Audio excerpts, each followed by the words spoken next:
Hi, ladies. It's Fiona May. And Sandra Lee. We're the head coaches at Women on Transition. And today we've got our next part of our series, and it is called You're One Call Away from Breaking Negative Patterns. And this is something that, we love to specialize in because we love to help ladies grow their emotional intelligence. Yeah, so many ladies come to us that have things that trigger them or keep dragging. They get positive, or they read a book, or they watch something, a movie or YouTube or something that's positive, and they hang around someone that's positive, and then they go back into their own little world, and a day later or hour later, they just slump back into where they were, and they find it's hard to stay in the positive mindset. And I get it.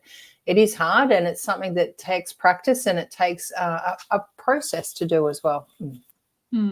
So we're going to jump over and have a look at some slides and share those with you. I think there's so much negativity in the world. We turn on the TV, we turn on the car radio, and, there's a car accident, or there's traffic's bad, or there's news is all full of doom and gloom. And it's easy for us to stay in a negative mindset when we're absorbing negativity through subconscious channels, which is not even just our thinking. It could be just those media channels as well. So we're going to go through some strategies on how to take control of the environment and what you're allowing in as well. It's really important that we put more positive in than negative as well. So are we sharing our slides, Miss Sandra? Yes. Yep. All good? There we go. Me and my ability. Let me just pop it over to here. A minute ago. There we go. Okay, so you are one call away from breaking negative patterns, ladies. So let's jump in and have a look at what that actually means. So Sandra and I are divorce coaches. We specialize in helping midlife women going through a separation or a divorce to help them actually create their own and a beautiful new life. And to do that, they've got to get over their hurt, and they've got to get over the pain, and they've got to put down that heavy load that they're carrying. And most of what they're carrying are negative patterns and negative beliefs. And they, carry these around because they are trying very hard in most cases to create their new life, but they keep getting triggered, they keep getting pulled back. And it's not because they're not trying, but it's because they don't know what else to do. So we want to create a beautiful, supportive place for ladies to be able to unpack these emotions and be able to heal and process. And we don't believe in just talking about our problems or over processing our problems. What we do believe in is growing beyond the pain. And to do that, we know that we've got to grow a new mindset. We've got to grow by having new tools and skills to be able to see the world differently. And this is how we break these negative patterns. Yeah, so understanding the importance of breaking the old habits is firstly identifying what they are. And sometimes we have habits that we just are part of our life. They're part of everything that we do every day. And we might even automatically respond to people, or the phone rings, we, sigh, or we walk into, hop into traffic and we just get angry. And these are things that just can happen without us even consciously being aware of them. So we first identify. Many patterns stem from past relationships that hold us back as well. So it could be when we hear something, you're wearing that. It could be even something as small as that. Nothing's meant by it, but it triggers us into, feeling, what, is this not good enough? Or do I look fat in this? Or we can jump straight into creating meaning around things that had no meaning potentially. And this comes back to our self-confidence, and negative thoughts. Breaking these habits allows you to reframe negative thoughts and embrace a positive outlook. So rather than it just being, it's just, words, or there's no meaning attached to that, only the meaning that I make of it.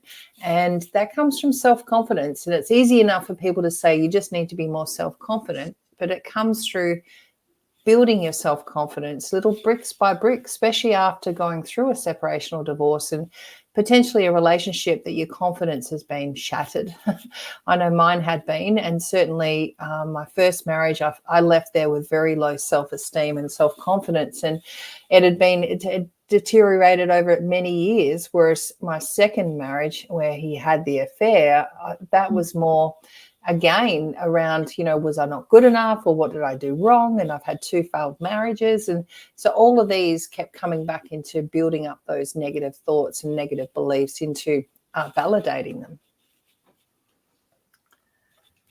So the next one is we need to identify the triggers and the patterns, because for something to get triggered, it has to be there in the first place. And what happens is it's laying dormant in our subconscious mind. So I want you to think of an iceberg for a minute. And when there's an iceberg in the sea, just picture that.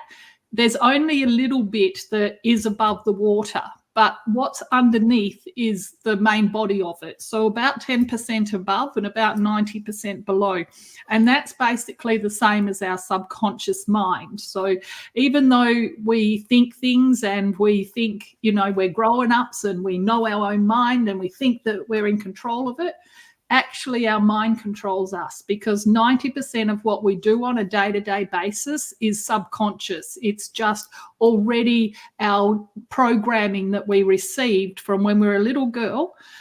This programming is running our life. And even though we're a big girl now, 40, 50 years old, 60 sometimes, we are still being controlled by the thoughts that we had as a little girl, and our experiences and the beliefs that we formed are still running our life today, even though we're a grown up. So the only way we can actually fix this situation, so we're actually in control of our life, is to regulate our emotions. And our emotions come from our thoughts. So first we have a thought. Our thought turns into a feeling. Our feeling becomes the emotion. The emotion, depending on how you're feeling about something, is how you're going to act. So if you're feeling great about something, you're going to be positive and it's going to excite you, and you're going to, do something good with that and maybe move in the directions of your goals. But if you're having a thought and it's leading to a negative or a bad feeling, then that feeling is going to turn into usually an action that doesn't serve us. So this is why we need to identify the triggers and the patterns.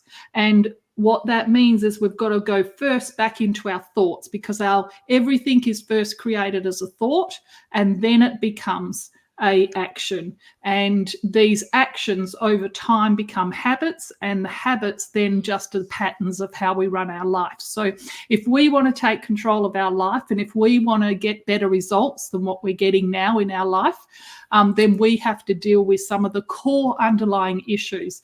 Now, the reason most people don't deal with these is it's hard. It's not as easy. It's not just about talking about your problems or even admitting that you've got problems. We actually have to go back in, and we call it our journey back home, into our heart, into our, into our soul, into who we were when we were a little girl before we took on all these rules and beliefs and values. And so we need to do some self-reflection, and then we need to actually unpack what's going on for us. Now, we do this through strategic homework. We teach you how to actually go back inside and how to discover who you are, how you were created. And we do this through actually getting past the thoughts and getting into the subconscious mind. And in the subconscious mind, we can actually see what you're believing. And then we go through a process of identifying what you've been saying about yourself and what you've been believing. And once we've identified it, we can actually teach you new tools and skills so you grow beyond the pain. And this is the most important thing, because unless you grow, you can't do things differently than you've always done them. So it's really important that we open our mind and we develop our personality and we get some new tools and skills. Yeah, so developing that personalized action plan, what works for you may not work for someone else, but there are some threads of same that is important across everyone. So it's really important that everybody, this is for regardless what bad negative thoughts you're having or belief systems you have, but you develop your mind. So to be more than you are, you have to grow your mind and take more action. And that it's like sitting there at the movie theater. You've got the screen in front of you, which is life, and you're taking it in, and how you interpret it is based on all the experiences you've had to date and your environment that you're in at the moment. And it's the story that you take from it. You can sit down with somebody else, like book club girls do, or guys, and they sit there and they've just all read the same book, yet they've all got different things that they've taken out of it. And it's exactly the same with any scenario in life. So it's really important that with the action that you're taking, growing your mind, that you start with personal development. It teaches you skills and tools that you haven't been taught. We don't know what we don't know. And there's even the biggest scary bit is what things we think we know are wrong. So there's things that we thought are 100% right. And over time, we've learned some of those things aren't right. And we've been told things that haven't been, the 100% only way of doing things. So it's really important that you really look at things objectively and through that fresh lens as well. When you know how to regulate your emotions, you are in control of your life instead of allowing and other outside things to be controlling you. It's like, I call it are you the dog wagging the tail or the tail wagging the dog? And that's probably the easiest analogy to use. And, I always want to be the person that, can pause when in a situation before I say something, when it's going to be something that could be, rather than confrontational, look at how it can be carefrontational, or look at how I can choose to have my what I'm going to say, advice if it's been asked for, how it can land in a way that I want it to land as well. So these are things that I can control and what I can manage and what I can look after as far as building up my own mind so that it grows in other areas as well. So we have to look at our strategies. So we need to identify effective strategies to break each habit. So we can't keep doing the same thing over and over again, hoping, wishing and praying for different results, because we know that doesn't work, don't we? I think the definition is stupidity or insanity. Either both. So we need to learn to manage our stress, and by identifying our fear, that holds us back, because people say stress, people say anxieties, people say depression, all of these things basically are fears that hold us back from having the life that we want. So if we want more, guess what? We got to be more. We've got to step up and we've got to take control and start running our life and stop allowing the fear to actually be controlling us. So we want to replace all of our unhealthy habits with positive ones, and we can do that, absolutely. We want to set clear, achievable goals. So we've got somewhere to head, somewhere to focus on, and we want to be achieving things in our life, because our happiness is linked to our success. If we're achieving and we're making progress, we're going to be happy. That's just human nature. So we want to create daily rituals. So we do the things that we need to do. We jump out of bed in the morning, we've got a purpose for getting up, and then we have structure in our day. I see so many people who come to work with me not getting what they want because they don't have the right structure and they don't have the right systems. Once you get these things worked out and you've got a plan for your life and you've got the, encouragement and support to get there, it's amazing what you can actually achieve. So people say that they don't have enough time. You know what? We've all got the same amount of time in every day. So how come some people can do amazing things and get a lot of activities done and achieve a lot in a day, and other people are battling to get out of bed and clean up their bedroom and cook a meal for themselves? The reality is, what we prioritize, what we actually schedule and we make a priority in our life, we actually do. And so we want to turn off the TV if you want some extra time, or look at all the things that you do that are wasting time, that aren't productive, and they're actually feeding the negativity. So if you want to break negative habits, you've got to stop putting more and more negativity on top of what you've already got. We want to turn off some of that rubbish out there, and we want to start filling our life and creating our life with more positive things that are moving us in the direction of our goals. You know, I had a good friend that a couple of years ago went through his journey of Hodgkin's disease, and he ended up having to have a lot of chemotherapy over a period of time, and sessions after sessions. And he said the best thing he did every morning was actually swing his legs out of bed and get up and brush his teeth. And he said sometimes he stayed in his pajamas or went back to bed, but it was getting up, brushing his teeth, having a shower, just doing some little things that were ritual. And he said, I've got this. That was what he used to say, brush his teeth, I've got this. And he said it was just those things. He said he saw some people through his sickness and through the journey, and certainly longer stays in hospital, with people that just wouldn't even get out of bed. They wouldn't brush their teeth, and they were just laying there and just in there. And he said these are the little things that made the massive difference in his journey to full recovery. And that, he said it's no one thing that gets us there. It's a lot of little things that makes a massive difference. And these are the things that we can let slide because, we just are in the slump. But these are the important things to step into. And seek support. Go to somebody that's been where you want to go and has done the yards and can give you some easier route and pathways so that you can avoid some of the hardships and some of the pain as well. So, we are the divorce recovery coaches because we've been through, unfortunately, a couple of 3 divorces between us. And these are the things that we've learned the hard way, and we've learned financial hardship through it, as well as emotional and lost friends and all the things that happen. And it's how you can talk to someone that gets it and has been there and can support you on this tough journey as well. And everyone has blind spots. Like I said before, we don't even know that there's a car there because we can't see it. And yet there is one. It's a blind spot, and it's not our fault. We just don't know that we should have looked differently or how to look differently. So it's really important, one, to understand that there are blind spots. That's probably the biggest breakthrough, and that there's more than possibly what you think there is.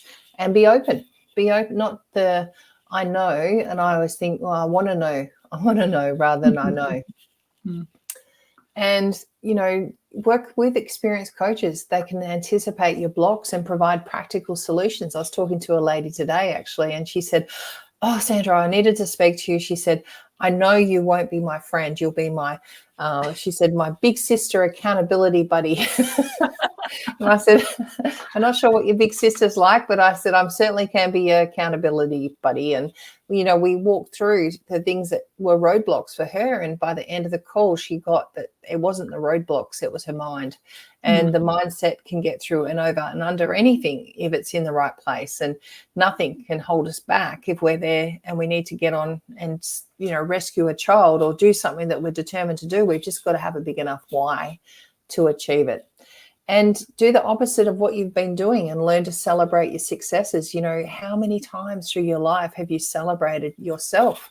It's all very well. We go through and we celebrate everyone else, our family, kids or friends, and turn up there. But we don't celebrate ourselves. In fact, we've been raised in many situations to actually not be bragging and not to be big noting ourselves. And yet this is something that you deserve to be proud of. Why? Who said that it's not okay to do that?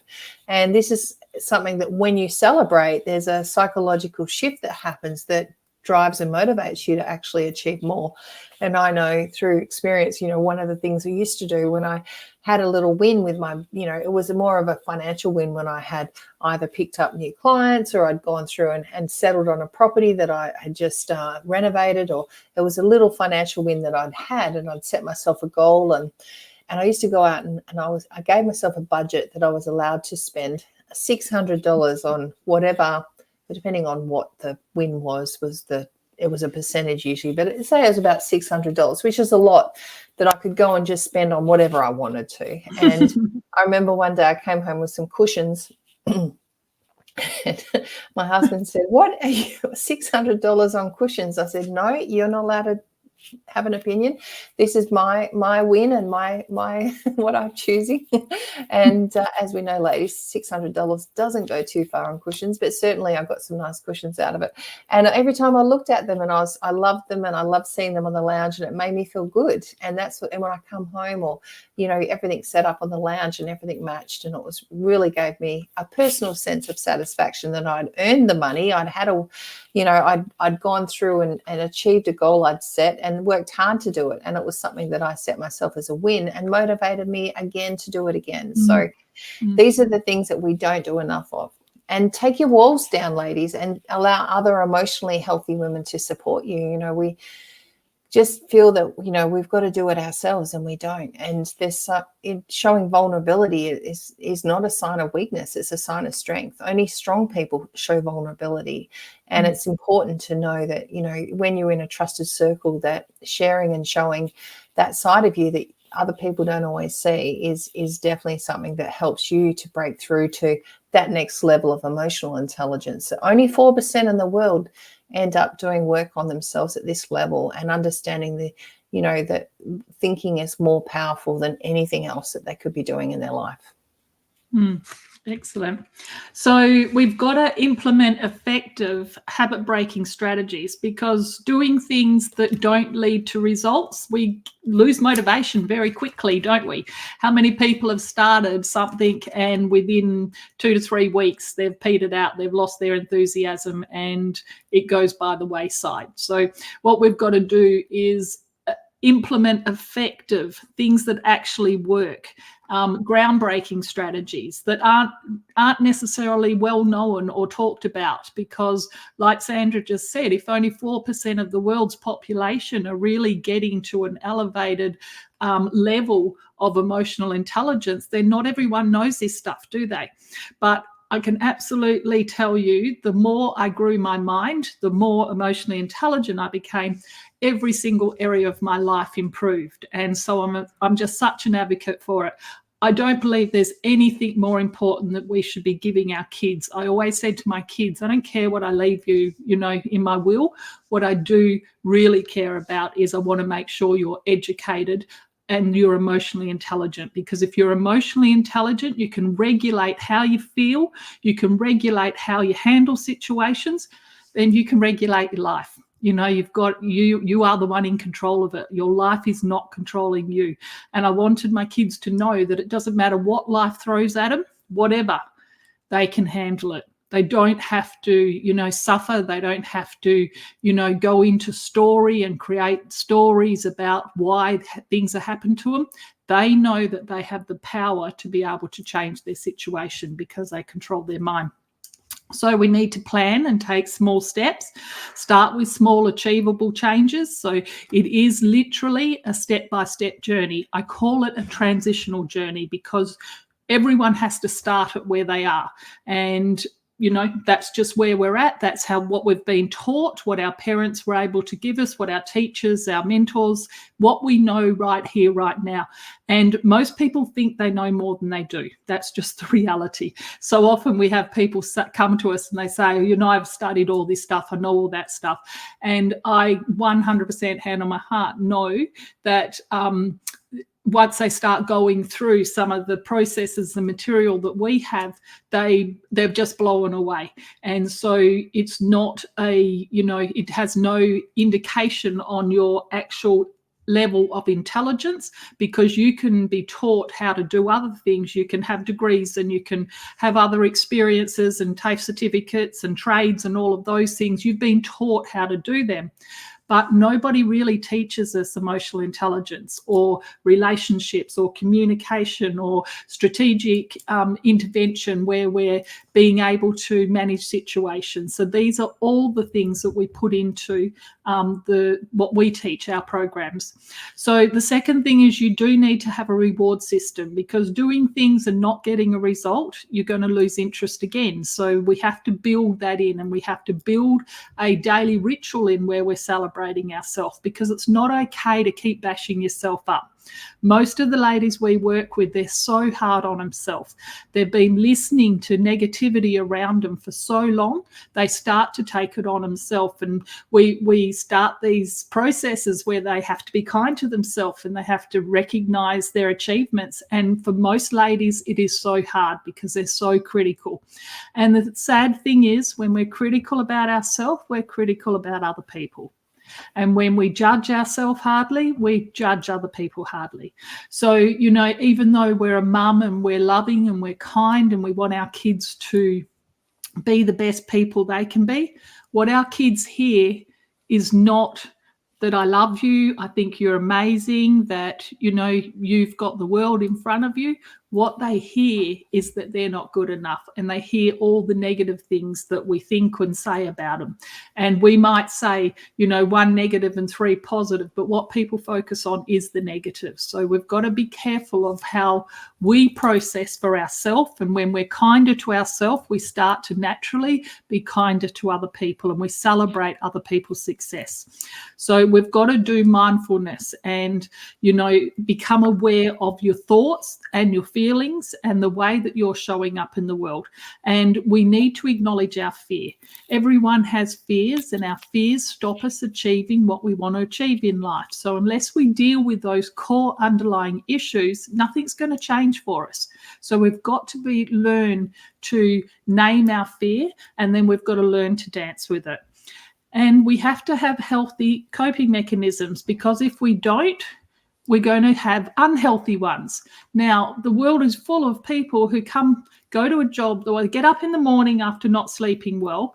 They get up in the morning, they don't necessarily even have a great relationship with their partner. They go to a job all day that very few people, only 17% of people, love their job that they go to every day.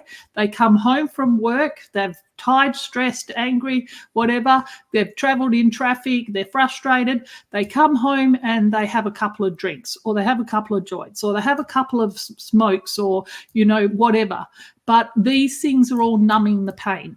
So we've got to learn how to have healthy coping mechanisms. So instead of numbing ourselves and soothing our pain away, we actually want to deal with that pain so it's not there in the first place. So what I always want to encourage you to do is to start at the very beginning of your life.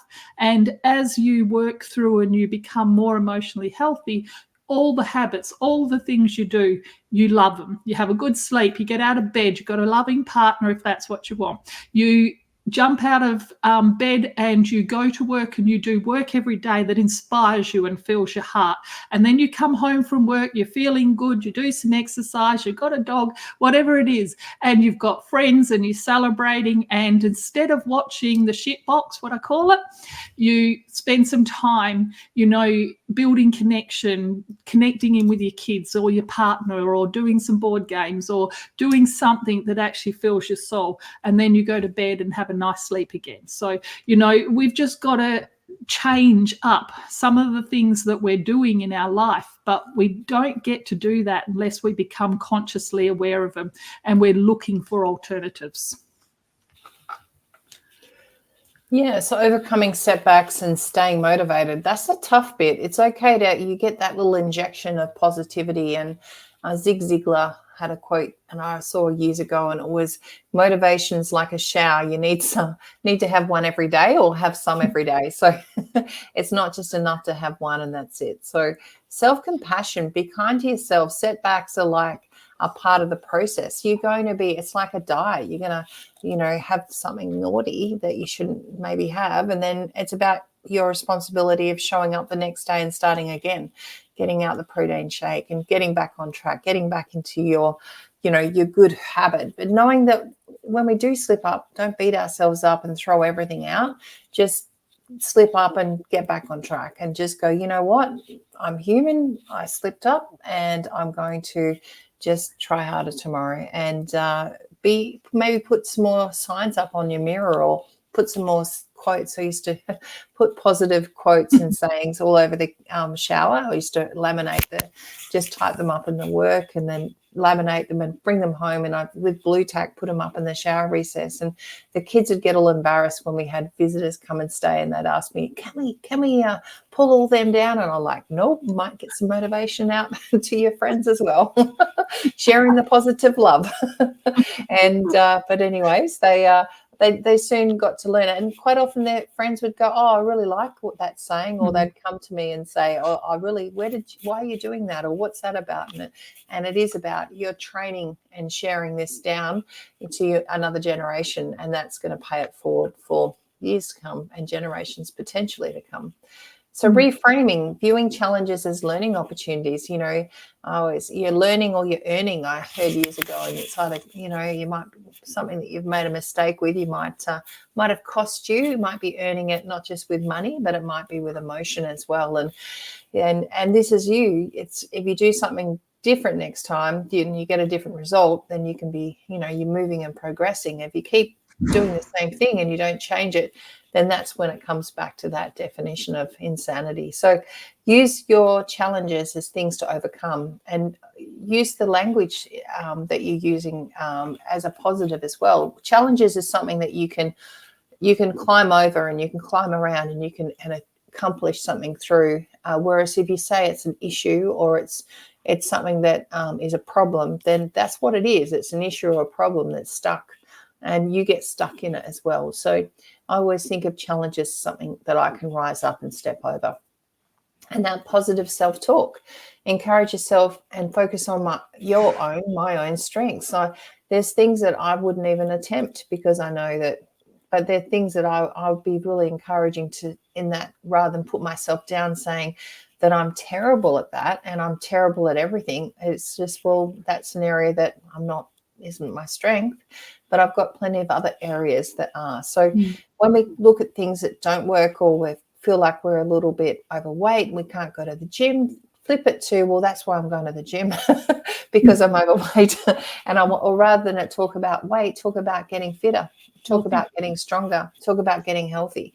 So what is it, the words that you're using that's empowering you versus disempowering you and disabling you and keeping you in that stuck spot? And the power of the words that you're using in your mind are as powerful as the words you're using out. They land on other people in a way that you choose them, either hurtful or kind, and they land inside ourselves that way as well. And they can, like I said, they can be words that will disempower us and dismantle our positivity and just be very destructive, as opposed to words that can be powerful and words that give us empowering choice and ability to be able to power forward. So know that there's more possibilities out there for you. Don't give up with, or give in or settle for the life that you got. If you want a more beautiful and fulfilling and happier life, then absolutely go after it. And, if we can help you, we believe you're one call away from changing your life, from breaking those negative habits and those negative patterns forever. So we're here if you'd like to reach out to us. We do offer free calls with one of our divorce recovery coaches. And what we do on those calls is we find out where you're at, what you're looking for, and then we will steer you in the direction of what's going to serve you best. And they're no obligation, and we would love to talk to you if you'd love to connect with us. So that's about it for now. Thank you, ladies. Thank you, Miss Sandra. And have an awesome week, everybody. Ciao, ladies.